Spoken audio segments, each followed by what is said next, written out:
నా ఊపిరిలో ఉయ్యాలేసి నూరేళ్ల కాలం నిన్ను లాలించాలి, వెచ్చని కలల్ని పంచాలి.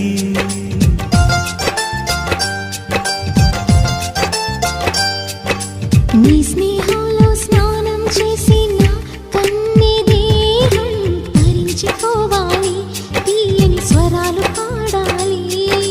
పరులకు ఎన్నడు తెలియని చల్లని చెలిమితో ఈ నానురాగం నీరుండేనేమేటని. విరహపు వేడికి కనబడక విడవని జోడుగా ముడిపడగా అల్లి ఈ బంధం కలకాలముండిపోని. నీకోసం జీవించ చిలక, నా ప్రాణం నీవేనే మణితునక.